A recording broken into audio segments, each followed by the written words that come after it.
یعنی ہماری اور ساری امت کی اماں جان حضرت خدیجہ رضی اللہ تعالیٰ عنہا سے کر کے پوری امت کے لیے ایک سیمپل سیٹ کیا، اور قیامت تک آنے والے نوجوانوں کے لیے یہ پیغام دیا کہ یہ ایک بہت بڑی نیکی ہے، کسی بیوہ سے کسی کنوارے نوجوان کا نکاح ہو جانا کوئی عیب کی بات نہیں ہے، کوئی بری بات نہیں ہے۔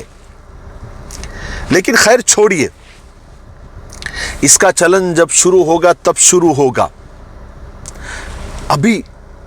ابھی کیا کیا جائے، ان بیواؤں کا، ان مطلقاؤں کا کیا کیا جائے؟ اسی لیے اسلام نے 4 شادیوں کا کانسیپٹ دیا ہوا ہے۔ جب تک ہم کم سے کم 2 شادیوں کا رواج نہیں ڈالیں گے، تب تک ان بہنوں کا، ان بیٹیوں کا، ان بیوہ اور مطلقہ بہنوں اور بیٹیوں کا ان کے مسائل کیسے حل ہوں گے؟ انہیں سہارا کون دے گا؟ اور ان کے یتیم بچوں کو سہارا کون دے گا؟ اور مطلقہ ہے تو اس کے بے سہارا بچوں کو سر پر ہاتھ رکھنے والا کون ہوگا؟ نوجوانوں کو تو، کنوارے نوجوانوں کو تو کنواری لڑکی چاہیے۔ تو پھر یہاں اعتراض والی بات آ جاتی ہے، بہت سارے لوگوں کو اس پر اعتراض ہوگا کہ دیکھو یہ دوسری شادی اور تیسری شادی کی بات کرنے لگے ہیں، خاص کر کے ہمارے خواتین کو اس بات پر اعتراض ہوگا۔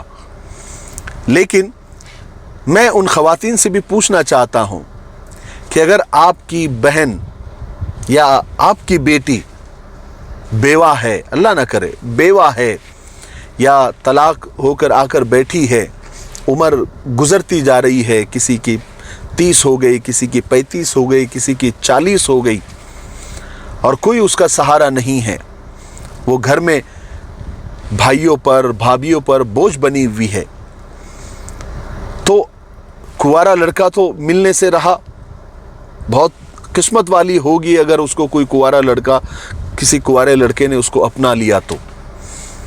لیکن اگر اس کو نہیں ملا تو اس آپ کی بہن یا بیٹی کا کیا؟ ایسے ہی پوری عمر گزار دے لاوارثوں کی طرح۔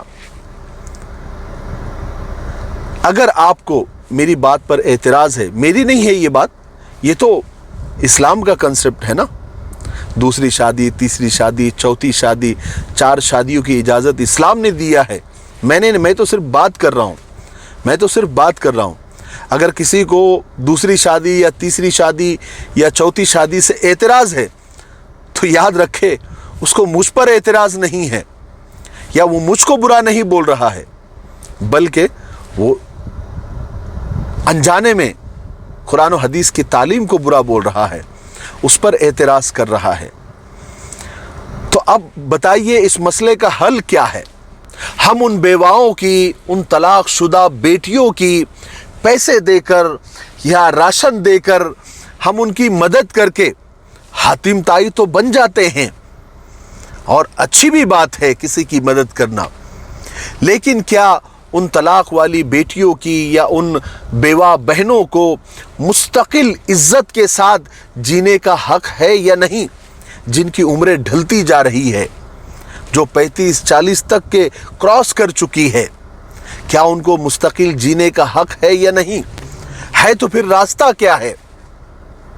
کیا 35-40 سال کی عورت سے کوئی آج کے زمانے میں کوئی کنوارا لڑکا نکاح کرے گا؟ پھر جب وہ عورت اپنے بچوں کے خاطر اور اپنے پیٹ کے خاطر یا اپنے جسم کے خاطر گناہ کے کاموں میں لگ جاتی ہے یا زنا وغیرہ میں لگ جاتی ہے، تو ہم ان کو ہمیشہ جہنم میں بھیجنے کے لیے ایک ٹانگ پر کھڑے رہتے ہیں۔ اور کتنے تعجب کی بات ہے کہ دیکھیے، ایک عورت اس وقت خوشی سے تیار رہتی ہے جب اس کی بیوہ یا مطلقہ بہن، بیٹی جس کی عمر ڈھل رہی ہے، اس سے اگر کوئی شادی شدہ مرد دوسرا نکاح کرنا چاہتا ہے تو وہ کہتی ہے کہ بالکل کرے، بہت اچھی بات ہے۔ لیکن جب اس عورت کے سامنے یہی سچویشن جب اس کے شوہر کے لیے آ جاتی ہے، جب اس کا شوہر دوسری شادی کرنا چاہتا ہے، تو پھر وہ اس کا روپ بدل جاتا ہے، وہ ہندا بن کر اس کے شوہر کا کلیجہ چبانے کو تیار ہو جاتی ہے۔ میں ایک سچی کہانی آپ کو سناتا ہوں۔ ایک عورت کے شوہر کا انتقال ہو گیا، 3 بچوں کی ماں بیوہ ہو گئی، عمر 35 سال۔ سسرال والوں نے تنگ کرنا شروع کیا۔ بچوں کی پرورش، ان کو پالنا پوسنا ایک بہت بڑا چیلنج تھا، اس لیے گھر کو چھوڑ دیا اور کہیں کرائے سے گھر لے کر رہنے لگی، اور اس نے ایک غلط راستے کا انتخاب کیا، یعنی غلط کام کرنے لگ گئی۔ اب گھر میں نوجوانوں کا آنے جانے کا سلسلہ شروع ہوا، جس سے اس عورت کے پاس پیسے آنے لگ گئے، اس کا گھر چلنے لگ گیا، اور صرف یہی نہیں بلکہ اس کا بینک بیلنس بھی بڑھنے لگ گیا۔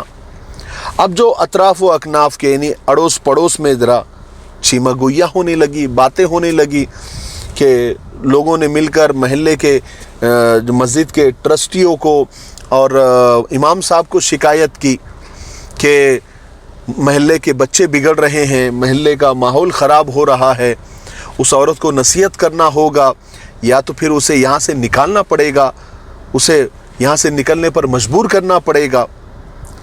باقاعدہ میٹنگ وغیرہ ہو گئی، اور 2 ٹرسٹی اور امام صاحب طے ہو گئے کہ ہم جا کر اس عورت سے بات کریں گے اور اس کو سمجھائیں گے اور یہاں سے اس کو نکلنے پر مجبور کریں گے۔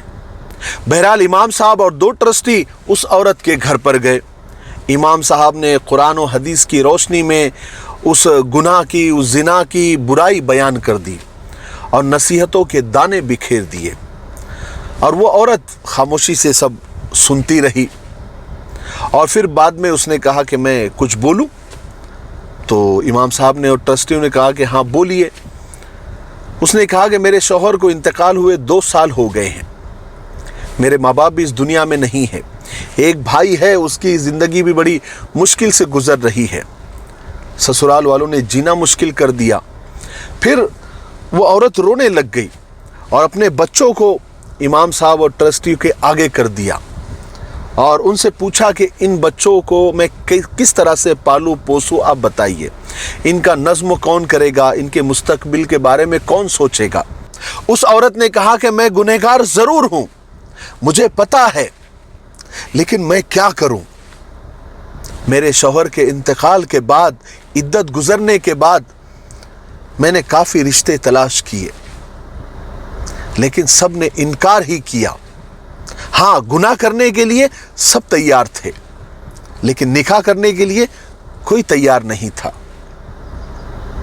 اب آپ لوگ تینوں میرے پاس آئے ہو نا، چلو آپ تینوں کے سامنے میں آفر رکھتی ہوں کہ آپ تینوں میں سے جو چاہے مجھ سے نکاح کر لے، میں اس سے نکاح کرنے کے لیے تیار ہوں۔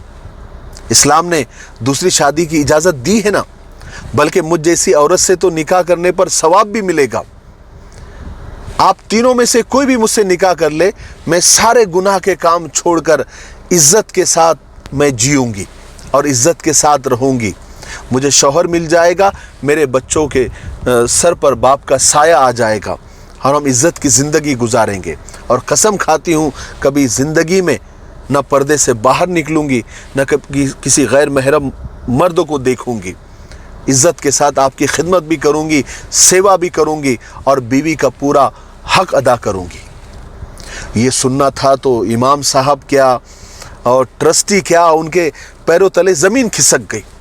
انہوں نے خاموشی سے یہاں سے نکلنا ہی مناسب سمجھا۔ کوئی کہنے لگا کہ نہیں، میری ایک بیوی کافی ہے، کوئی کہنے لگا کہ نہیں، میری بیوی مجھے مار ڈالے گی، کوئی کہنے لگا، مطلب الگ الگ بہانے کر کے وہاں سے نکل گئے۔ پھر دوسرے دن لوگوں نے دیکھا تو وہ عورت گھر خالی کر کے، لاک کر کے، محلہ چھوڑ کر چلی گئی تھی، پتہ نہیں کہاں گئی، لیکن اس نے نوٹ دروازے پر لگا دیا، ایک پرچہ لگا دیا، اور کہا کہ اسلام کی تعلیمات کے بارے میں باتیں کرنا بہت آسان ہے، لیکن اس پر عمل کرنا بہت مشکل کام ہے۔ لوگ باتیں تو کرتے ہیں لیکن اس پر عمل نہیں کرتے۔ لیکن پھر بھی امام صاحب آپ ہمارے پاس آئے، مجھے سمجھایا، میں اپنی زندگی سے توبہ کرتی ہوں، دیکھتے ہیں اللہ مالک ہے۔ بہرحال کہانی تو ختم ہوئی، لیکن واقعی